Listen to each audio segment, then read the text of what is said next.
जय भोलेनाथ। भोलेनाथ की कृपा सदा आप और आपके परिवारजनों पर बनी रहे।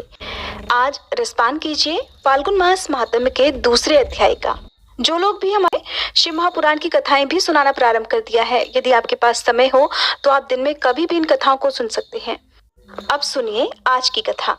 गौतम मुनि ने जब राजा को बताया कि वह शिवरात्रि उपवास करके भगवान शिव का महोत्सव देखकर लौटे हैं और उन्होंने मार्ग में एक अद्भुत आश्चर्य की बात देखी, तब राजा ने पूछा, हे ब्राह्मण, आपने मार्ग में कौन से आश्चर्य की बात देखी और कहाँ पर देखी, वो मुझे भी बताइए।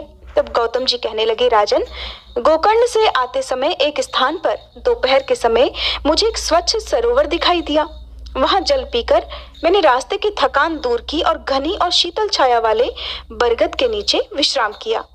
उसी समय थोड़ी ही दूर पर मैंने एक अंधी, बूढ़ी और दुबली पतली चांडालनी को देखा। उसका मुंह सूख गया था। उसने कुछ भी भोजन नहीं किया था और वह अनेक प्रकार के रोगों से पीड़ित थी। उसके सभी अंगों में कोढ़ के घाव हो गए थे और बहुत से घावों में कीड़े भी पड़ गए थे। उसकी कमर में पीप और रक्त से सना हुआ एक फटा पुराना वस्त्र लिपटा हुआ था। उसे उस दशा में देखकर मुझे बहुत दया आई और उसके मृत्युकाल की प्रतीक्षा करता हुआ मैं क्षण भर वहीं बैठा रहा। इतने में ही भगवान शंकर के पार्षदों द्वारा लाया जाता हुआ एक विमान मैंने देखा, जो अपनी किरणों से आकाश मार्ग को प्रकाशित कर रहा था। तब मैंने शीघ्र ही समीप जाकर आकाश में खड़े हुए उन शिवगणों से पूछा, आप लोगों को नमस्कार है। मैंने आप लोगों को पहचान लिया है। आप सभी महादेव जी के चरणों के सेवक हैं। आपने इस समय जो यहाँ आने का कष्ट उठाया है, वह आपकी यात्रा संपूर्ण लोगों की रक्षा करने के लिए हुई है या आप लोगों को कोई विनोद सूझा है? कृपा करके मुझे बतलाइए, आप यहाँ किस लिए पधारे हैं? तब शिवजी के दूत बोले, मुने, ये सामने जो बूढ़ी चंडालनी मर रही है, इसी को ले जाने के लिए भगवान शिव ने हमें आदेश दिया है। ये सुनकर मैंने पूछा, अहो, ये महापाप आत्मा घोर चंडालनी इस दिव्य विमान पर बैठने की अधिकारी कैसे हो सकती है? ये तो जन्म से लेकर जीवन भर प्रायः अपवित्रता में ही डूबी रही, पाप मग्ना और पाप का अनुगमन करने वाली है। इस दुराचारणी को आप लोग शिवलोक में क्यों ले जाना चाहते हैं? इसने तो कभी भी शिव जी का पंचाक्षर मंत्र नहीं जपा, शिव जी का पूजन नहीं किया और ना कभी भगवान शंकर का ध्यान ही किया है। सत्संग से सदा दूर रहने वाली इस अत्यंत क्रोधी स्वभाव वाली स्त्री को आप लोग भगवान शिव के लोक में कैसे ले जाना चाहते हैं? अहो, ईश्वर की इस लीला का रहस्य देहधारियों की समझ में आना कठिन है, जिसमें पापात्मा प्राणी भी दया करके परम पद में पहुंचाए जाते हैं। मेरे ऐसा कहने पर देवाधिदेव भगवान शिव के दूत इस प्रकार कहने लगे, महामते, ये कर्मों के परिपाक से प्राप्त होने वाली गति देखो, जो कि एक नीच से नीच नारी भी आज रोग शोक से रहित परम धाम पर आरूढ़ हो रही है। इसने पूर्व जन्म में अन्न दान नहीं किया था, अतः भूख प्यास आदि क्लेशों से यहाँ पीड़ित हो रही है। इसने जो मदिरा के नशे में अंधी होकर बड़ा भयंकर पाप कर डाला था, उसी के फल से ये जन्म से ही अंधी हो गई। पूर्व जन्म में इसने जानबूझकर गाय के बछड़े को खाया था, इसलिए इस जन्म में यह अतिशय निंदित चांडालनी हुई। इसने सदाचार का मार्ग त्याग कर पूर्व जन्म में व्यभिचार के मार्ग को अपनाया था। उसी अकथनीय पाप से इस जन्म में यह दुराचारणी और दुर्भाग्यवती हुई है। विधवा होकर भी इसने दूसरे पति का आलिंगन किया। उसी महान पाप के कारण इसके शरीर में कोढ़ के बहुत से घाव हो गए हैं। इसने काम वेदना से व्याकुल होकर स्वेच्छानुसार शूद्र से रमण किया था। उस पाप के कारण इसे महारक्त पीप और कोढ़ों से पीड़ित होना पड़ा है। इसने कभी भी उत्तम व्रतों का पालन नहीं किया, यज्ञ पूजा नहीं की, कुआं आदि खुदवाने या बगीचे लगाने का काम भी नहीं किया। उसी पापों से ये सब प्रकार के भोग साधनों से रहित होकर दुख पा रही है। पूर्व जन्म में इस मूर्ख स्त्री ने मदिरा पान किया था। उसी पाप से यह महायक्षमा की पीड़ा और हृदय शूल से तड़प रही है। मुनिश्रेष्ठ, विवेकी महात्मा यहीं पर सब मनुष्यों में उनके संपूर्ण पाप चिन्ह देखते हैं। यहाँ पर जो बहुत से रोगों द्वारा पीड़ित और पुत्र तथा धन से हीन हैं, जो दुष्ट लक्षणों से क्लेश पाने वाले और लाज छोड़कर भीख मांगने वाले हैं, वस्त्र, अन्न, पान, शैया, भूषण और अभ्यंग आदि से वंचित, कुरूप, विद्याहीन, विकल अंगों वाले अर्थात लूले लंगड़े आदि, कुत्सित भोजन करने वाले, दुर्भाग्यवान, निंदित और दूसरों के सेवक हैं, ये सभी अपने पूर्व जन्म में बड़े भारी पापी रहे हैं। इस प्रकार यत्न पूर्वक विचार करके और संसार के मनुष्यों की दशा देखकर विद्वान पुरुष कभी भी पाप नहीं करता। अगर करे तो वह आत्मघाती है। जीव का ये मनुष्य शरीर अनेक प्रकार के सत्कर्मों का एकमात्र साधन है। इसके द्वारा सदा शुभ कर्मों का ही सेवन करे, पाप कर्मों को सदा के लिए सर्वदा सर्वथा त्याग दे। सुख की इच्छा रखने वाले को पुण्य करना चाहिए। मनुष्य का ये शरीर अत्यंत दुर्लभ है। इसे पाकर जो कोई भी अपना हित चाहने वाला मनुष्य एकमात्र भगवान शिव की शरण लेता है, एक चित्त होकर उन्हीं का ध्यान करता है, वह समस्त पापों से तर जाता है। पहले इस दुराचारिणी स्त्री के मुख से असावधानी में शिव जी का नाम उच्चारित हुआ है। श्री गोकर्ण क्षेत्र में शिवरात्रि को उपवास करके रात में इसने जागरण किया और शिव जी के मस्तक पर बिल्वपत्र चढ़ाया है। उसी का जो उत्तम फल है उसे ये आज भोगने जा रही है। ये सब तुम अपनी आंखों से देख रहे हो। गौतम जी कहते हैं, राजन, इस प्रकार कहकर उन शिवदूतों ने उस चंडाल की योनि से जीव को खींचकर उसे दिव्य तेज से संपन्न कर दिया। उस नारी को दिव्य शरीर की प्राप्ति हुई और वह तेज की राशि से उद्भासित हो उठी। इसके बाद भगवान शिव के दूतों ने प्रसन्न होकर उसे विमान पर बिठा लिया। वह परम उदार रूप और लावण्य से सुशोभित तथा दिव्य रूप धारण करने वाली हो गई। उसकी देह से सब ओर दिव्य सुगंध और दिव्य प्रकाश फैल रहे थे। वह विमान पर बैठी हुई शिव जी के चरणारविंदों का स्मरण कर रही थी। उसे वे पार्षद भगवान महादेव जी के पास ले गए। उस समय सब लोकपाल आश्चर्यचकित होकर ये सब देख रहे थे। राजन, गिरिजापति भगवान शंकर के प्रति लेश मात्र भक्ति का ये अत्यंत आश्चर्यजनक महात्म्य मैंने तुम्हें बताया है, जो समस्त पाप राशि का नाश करने वाला है। राजा ने पूछा, भगवान, परमेश्वर शिव का ये उत्तम लोक कैसा है? अगर आपकी मुझ पर दया है तो मुझे शिवलोक का भी लक्षण बताइए। तब गौतम जी बोले, राजन, ब्रह्मा आदि देवेश्वरों के लोकों में भी जो अत्यंत दुर्लभ आनंद है, वह जिस दिव्य धाम में नित्य निरंतर विद्यमान रहता है, वही परमेश्वर शिव का लोक है, जहाँ सब लोकों को लांघ कर जाना होता है, जिसमें दिव्य प्रकाश स्थित है तथा जहाँ अविद्या में अंधकार का कहीं लेश मात्र भी संयोग नहीं है, वही परमेश्वर शिव का लोक है। जहाँ काम, क्रोध, लोभ और मद आदि विकार निवास नहीं करते और जहाँ जन्म आदि अवस्थाएं नहीं प्राप्त होती, वह परमेश्वर शिव का लोक है। जो लोग भगवान शिव की भक्ति से परिपूर्ण हैं, वे ही उस दिव्य धाम में जाते हैं। जो भगवान शंकर की कथा सुनने और कहने में प्रसन्नता का अनुभव करते हैं, केवल शांति में जिनकी स्थिति है और जो सब प्राणियों के अकारण सुहृद और मोह रहित हैं, वे संसार चक्र को लांघकर भगवान शंकर के आनंदमय धाम को पाकर सुखी होते हैं। राजन, इसी प्रकार तुम भी गोकर्ण क्षेत्र में भगवान शंकर के स्थान पर जाकर उनके दर्शन से समस्त पाप राशि का निवारण करो और धन्य धन्य हो जाओ। वहां सब समय में स्नान करके महाबल शिव की पूजा करो और शिव चतुर्दशी को एकाग्रता पूर्वक उपवास करके रात्रि में जागरण तथा बिल्वपत्र द्वारा भगवान शंकर का पूजन करो। इससे तुम सब पापों से मुक्त होकर शिवलोक को प्राप्त हो जाओगे। ऐसा कहकर मुनिवर गौतम प्रसन्नता पूर्वक मिथिलापुरी को चले गए और राजा मित्र सह गोकर्ण क्षेत्र में आ गए। वहां महाबल नाम से प्रसिद्ध महादेव जी का दर्शन और पूजन करने से उनकी समस्त पाप राशि धुल गई। उन्होंने भगवान शिव के परम धाम को प्राप्त कर लिया। जो मनुष्य भगवान शिव की इस मनोहर कथा को प्रतिदिन भक्ति पूर्वक सुनता अथवा सुनाता है, वह भी परम गति को प्राप्त होता है। श्री सूत जी कहते हैं, भगवान शिव गुरु हैं, शिव देवता हैं, शिव ही प्राणियों के बंधु हैं, शिव ही आत्मा और शिव ही जीव हैं। शिव जी से भिन्न दूसरा कुछ भी नहीं है। भगवान शिव के उद्देश्य से जो कुछ भी दान, जप और होम आदि किया जाता है, उसका फल अनंत बताया गया है। ये समस्त शास्त्रों का निर्णय है। जो एकमात्र भगवान शिव का भजन करता है, वह सभी बंधनों से मुक्त हो जाता है। जो प्रीति अपने पुत्र, स्त्री और धन में की जाती है, वही अगर भगवान शिव की पूजा में की जाए तो वह उद्धार कर देती है। इसलिए कितने ही महात्मा पुरुष भगवान शिव की पूजा के लिए संपूर्ण विषय रूपी मदिरा को छोड़ देते हैं। वही जिह्वा सफल है जो भगवान शिव की स्तुति करती है। वही मन सार्थक है जो शिव जी के ध्यान में लीन होता है। वे ही कान सफल हैं जो उनकी कथा सुनने के लिए सदा उत्सुक रहते हैं। और वे ही दोनों हाथ सार्थक हैं जो शिव जी की पूजा किया करते हैं। वे नेत्र धन्य हैं जो महादेव जी की पूजा का दर्शन करते हैं। वह मस्तक धन्य है जो शिव जी के सामने झुक जाता है। वे पैर धन्य हैं जो भक्ति पूर्वक शिव जी के क्षेत्रों में सदा भ्रमण करते हैं।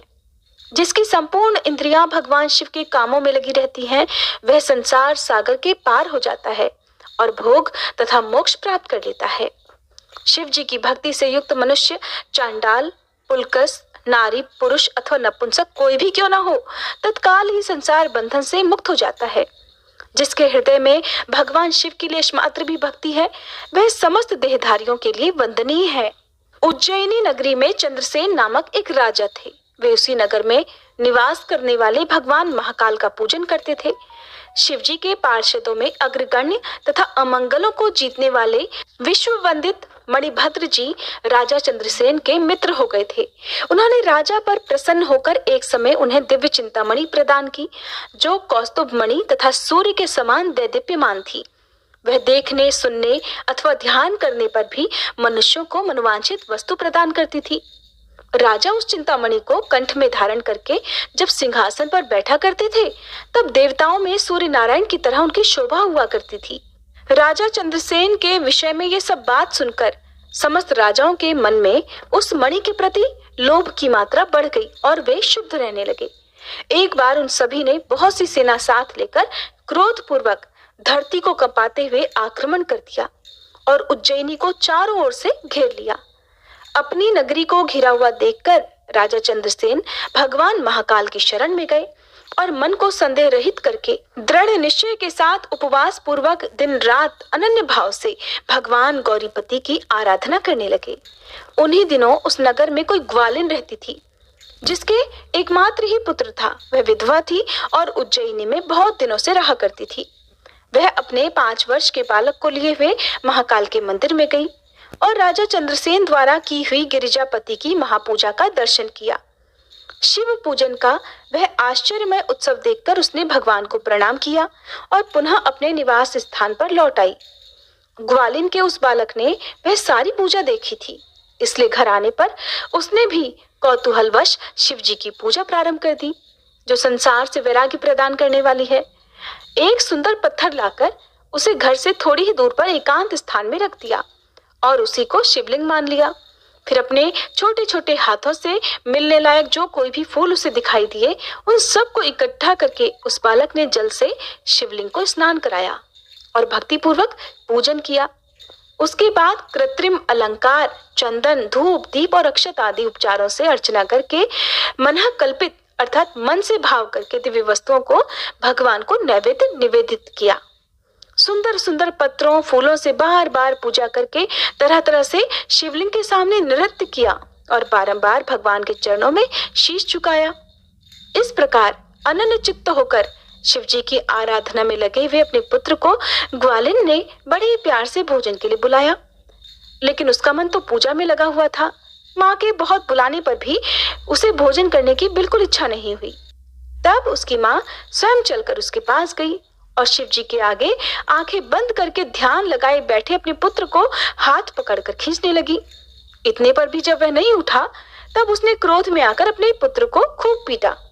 खींचने और मारने पीटने पर भी जब उसका पुत्र नहीं आया, तब उसने वह शिवलिंग उठाकर दूर फेंक दिया और उस पर चढ़ाई हुई सारी पूजन सामग्री भी नष्ट कर दी। ये देखकर वह नन्हा बालक हाय हाय कहकर रो उठा। रोष में भरी हुई ग्वालिन अपने बेटे को डांट डपट कर फिर से घर में चली गई। उधर भगवान शिव की पूजा को अपनी माँ के द्वारा नष्ट हुई देखकर वह बालक देव देव महादेव की पुकार करते हुए सहसा मूर्छित होकर गिर पड़ा। उसकी आंखों से आंसुओं की धारा बह रही थी।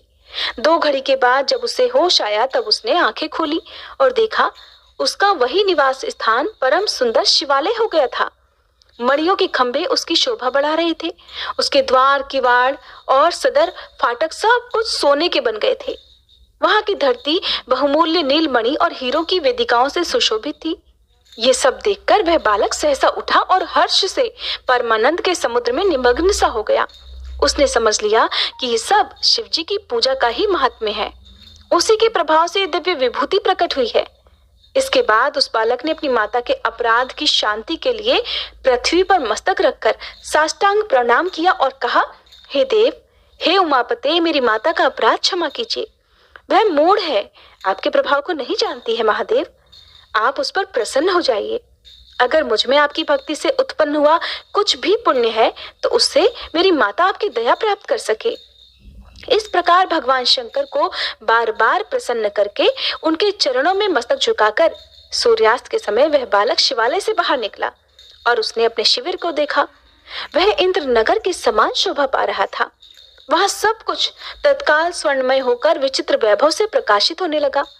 भवन के अंदर प्रवेश करके उस बालक ने देखा कि उसकी माँ तो बहुमूल्य रत्नमय पलंग पर बिछी हुई श्वेत रंग की शैया पर निर्भय होकर सो रही है और उसी को याद कर रही है। उसने अपनी माँ को जगाया। ग्वालिन बड़ी तेजी से उठी और अपने पुत्र को तथा अपने घर को भी अपूर्व रूप में देखकर आनंद से विह्वल हो उठी। पुत्र के मुख से गिरजापति शंकर जी का वह सब प्रसाद सुनकर ग्वालिन ने राजा को सूचना दी, जो नित्य निरंतर भगवान शिव के भजन में ही लगे रहते थे। राजा अपना नियम पूरा करके रात में अचानक वहां आए और ग्वालिन के पुत्र का वह प्रभाव जो शंकर जी के संतोष से प्रकट हुआ था उसे देखा। स्वर्णमय शिव मंदिर, रत्नमय शिवलिंग और सुंदर मणिमाणिक्यों से जगमगाता हुआ ग्वालिन का सुंदर महल देखकर राजा चंद्रसेन पुरोहित और मंत्रियों के साथ 2 घड़ी तक आश्चर्यचकित होकर परमानंद में डूबे रहे। उसके बाद उन्होंने आंखों से प्रेम के आंसू बहाते हुए ग्वालिन के उस बालक को हृदय से लगा लिया। भगवान शिव के इस अद्भुत महात्म्य की चर्चा समस्त पुरवासियों में बड़ी तेजी से फैली और यही सब कहते सुनते वह रात मानो क्षण भर में ही बीत गई।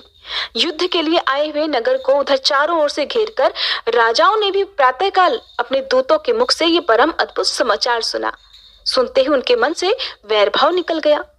उन सभी राजाओं ने, जो कि राजा से युद्ध करने के लिए आए थे, सहसा हथियार डाल दिए और चकित होकर महाराज चंद्रसेन की आज्ञा से नगर में प्रवेश किया। उस रमणीय नगरी में प्रवेश करके भगवान महाकाल को प्रणाम करने के बाद सब राजा उस ग्वालिन के घर पर आए। वहां राजा चंद्रसेन ने आगे बढ़कर उनका स्वागत किया। वे बहुमूल्य आसनों पर बैठे हुए और प्रीतिपूर्वक विस्मित और आनंदित हुए। गोप बालक पर कृपा करने के लिए स्वतः प्रकट हुए शिवालय और शिवलिंग का दर्शन करके सभी राजाओं ने भगवान शिव को अपनी उत्तम बुद्धि समर्पित की और उनमें भक्तिपूर्वक मन लगाया। इसी समय सभी देवताओं से पूजित परम तेजस्वी वानर राज हनुमान जी वहां प्रकट हुए। उनके आते ही सब राजाओं ने बड़ी तेजी से उठकर भक्ति भाव से विनीत होकर उन्हें प्रणाम किया। तब हनुमान जी कहने लगे, राजाओं, भगवान शिव की पूजा के सिवा देहधारियों के लिए दूसरी कोई गति नहीं है। ये बड़े सौभाग्य की बात है कि इस गोप बालक ने शनिवार को प्रदोष व्रत के दिन बिना मंत्रों के भी शिव जी का पूजन करके उन्हें पा लिया। शनिवार को प्रदोष व्रत समस्त देहधारियों के लिए दुर्लभ है। कृष्ण पक्ष आने पर तो वह और भी दुर्लभ हो जाता है। गोप वंश की कीर्ति बढ़ाने वाला ये बालक संसार में सबसे अधिक पुण्यात्मा है।